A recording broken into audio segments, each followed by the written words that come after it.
And it's a good Sunday morning. Welcome to the Church of the Total Man. Get your coffee, strap yourself in because we're doing Proverbs chapter 5 today. Very excited. This is the 5th episode of CTM, Church of the Total Man. Basically, a church for men. Revolutionary, right? When we fix men, we fix a community. When we fix men, we fix a nation. When we fix men, we fix families. When we get men's heads screwed on straight and their feet firmly planted on the ground through teaching, you end up with a strong man, whether he's single or married or divorced. This is Church of the Total Man. Proverbs chapter 5. My son, here we go with my son, very similar to my version of listen, my son, be attentive to my wisdom. In other words, pay attention to the wisdom. Incline your ear to my understanding that you may keep discretion. Or in other words, how to make the right decisions. You come to a fork in the road. Your discretion is, do I go left? Do I go right? Do I go straight? Which way do I go? Incline your ear to my understanding that you might keep discretion, sound judgment when you have to make a decision. And your lips may guard knowledge. For the lips of a forbidden woman, there we go again with the forbidden woman, drip honey. What is honey? It's very sweet, isn't it? The forbidden woman is very sweet. We talked about what a forbidden woman can be, who she can be, maybe if you've even been with forbidden women. Her speech is smoother than oil. They're very smooth. But in the end, she's as bitter as wormwood. In other words, just as bitter as lemon. Like when it touches your lips and your mouth, you go, ugh, like that in the end. But in the beginning, she's as sweet as honey. Sharp as a two-edged sword, her feet go down to death, her steps follow the path to Sheol, hell. She does not ponder the path of life. Where have we heard that before? Right? Remember, ponder the path of your feet. In other words, know which way your feet are going in, the direction that your life is going in. She doesn't do that. She doesn't ponder her path at all. Her ways wander. You ponder, she wanders. Do you want a woman that ponders, or do you want a woman that wanders? How many have had enough of women that wander? We want a woman that ponders the path of life and ponders the path of her feet and makes the right decisions, or has at least stopped making wrong decisions. Her ways wander, and she does not even know it. She's not even aware that she has wandered. And now, O sons, listen to me. Do not depart from the words of my mouth. This is an older gentleman teaching young men. Hence, listen, my son. Keep your way far from her. Don't go near the door of her house, lest you give your honor to others and your years to the merciless. Proverbs 5 is pretty darn brutal. Lest strangers take their fill of your strength, and your labors go to the house of a foreigner. And at the end of your life you groan, when your flesh and body are consumed, and you say, how I hated discipline, because you didn't ponder the path of your feet.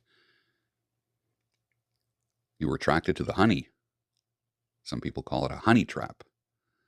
The sweetness of honey, the attractiveness of honey. Why is your flesh and body consumed? Could it be from disease? Is that even a possibility?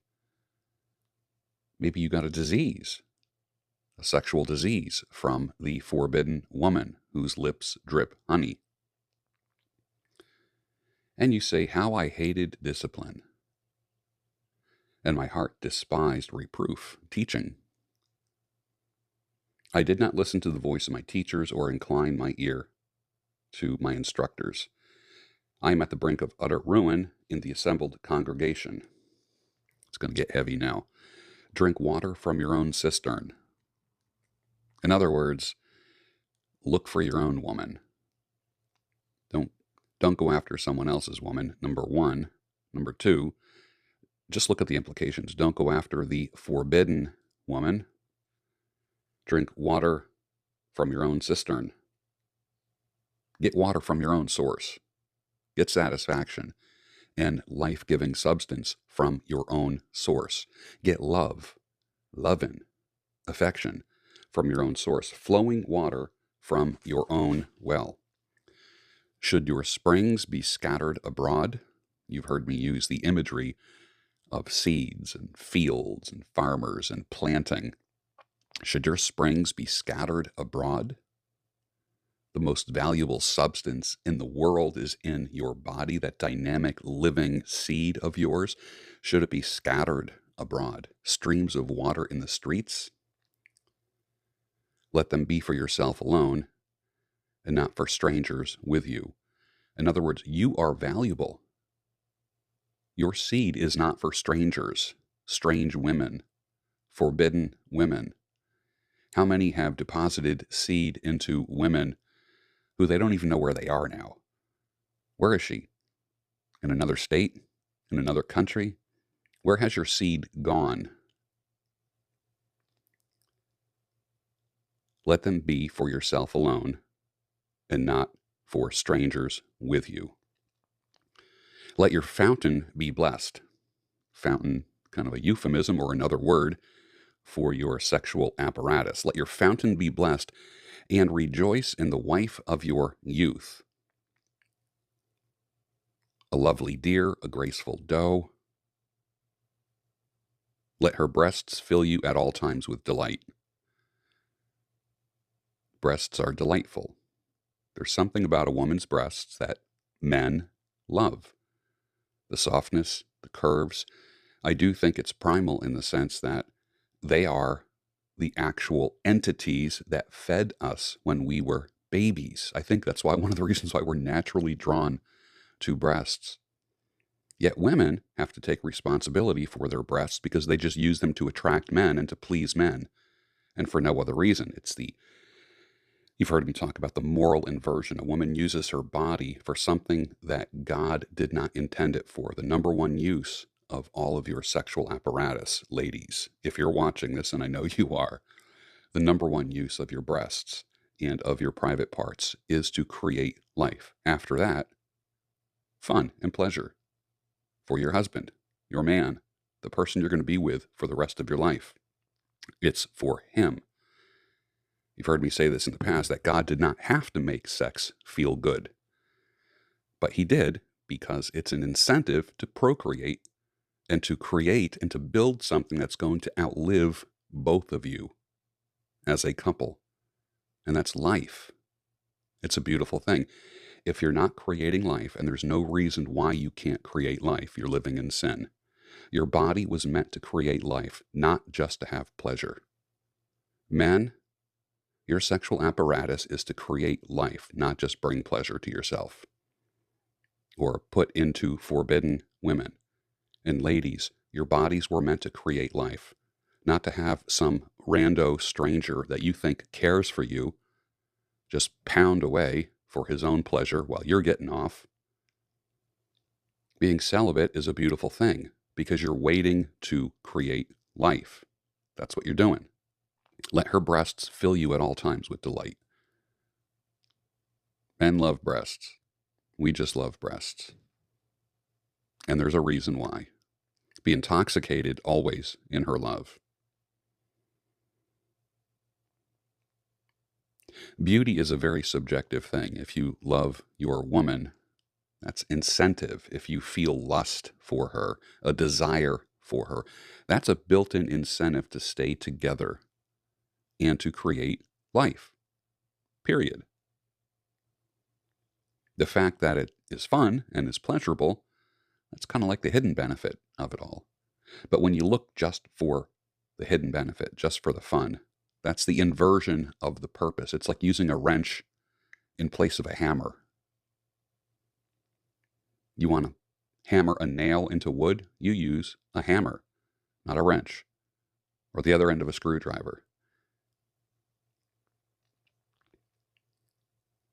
Why should you be intoxicated, my son, with a forbidden woman, another woman, when God has provided a woman for you? And I know some of you guys are thinking, where is that woman that God provided for me? She's out there. She is out there. And I do believe that you need to pursue her. I do believe you make it known to her that you are interested. And of course, her reaction is going to be either yes or no. This is why it's kind of a numbers game, so to speak. Why should you be intoxicated, my son, with a forbidden woman and embrace the bosom of an adulteress?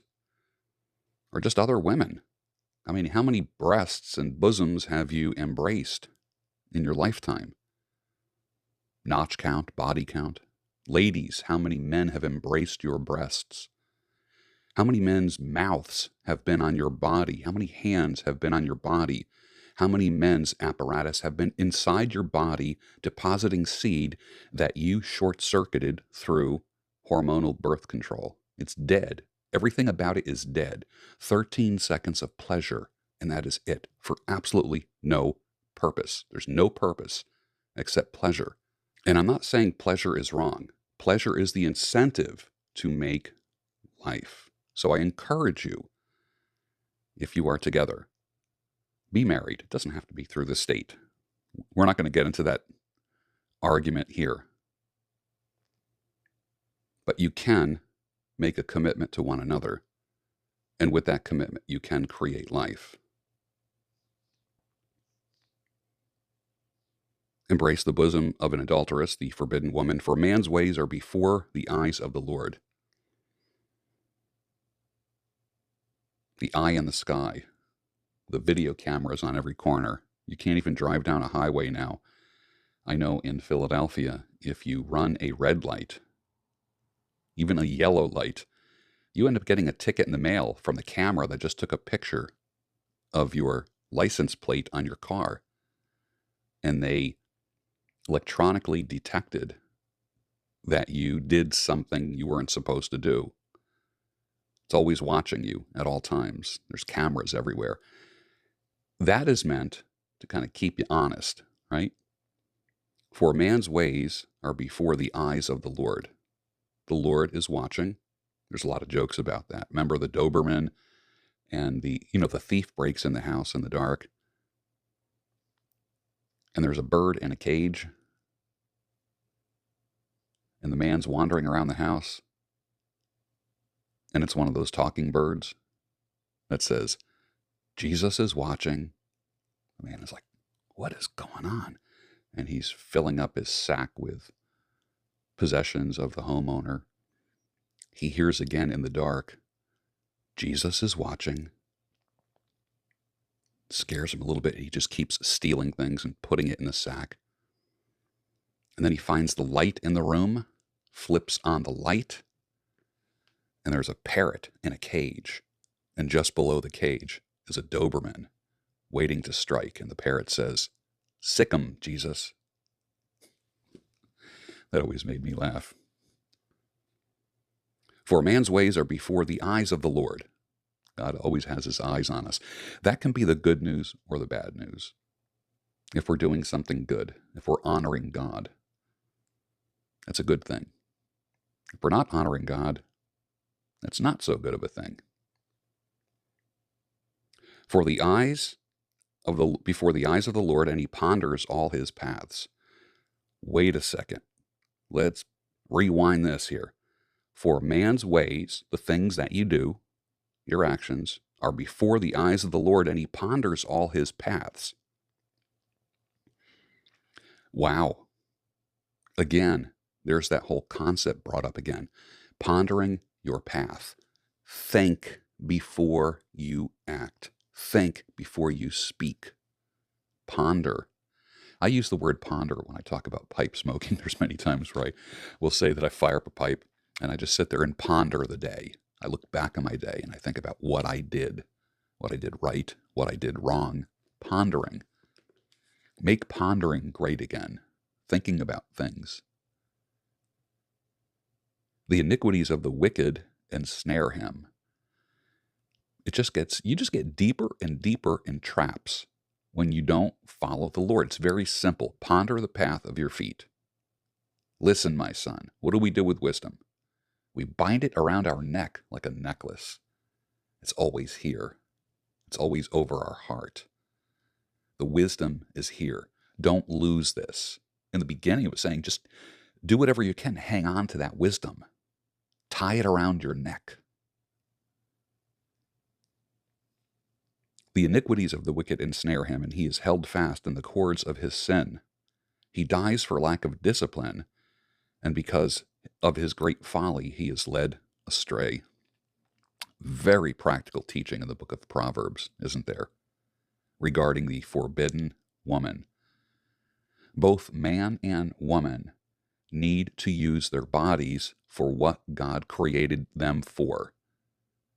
And it's not just recreational use. It's not just self-centered pleasure. Here we are on a Sunday morning. A lot of people are waking up today in strange beds. A lot of people made their way home and did the walk of shame last night or this morning because they were with a forbidden woman. They didn't ponder the path of their feet. Maybe that's something that we should do. Should our springs be scattered abroad, streams of water in the streets? Let your fountain be blessed and rejoice in the wife of your youth. A woman's beauty, let her breasts fill you at all times with delight. That's a lifelong process to be attracted to your wife, to your lifelong companion, to the woman in your life. It's a lifelong process to be attracted to her. For he dies from lack of discipline, and because of his great folly he is led astray. Lord, may we ponder the path of our feet and not go off that path. Amen. See you next week on Church of the Total Man as we go through Proverbs chapter 6. I hope you learned something today.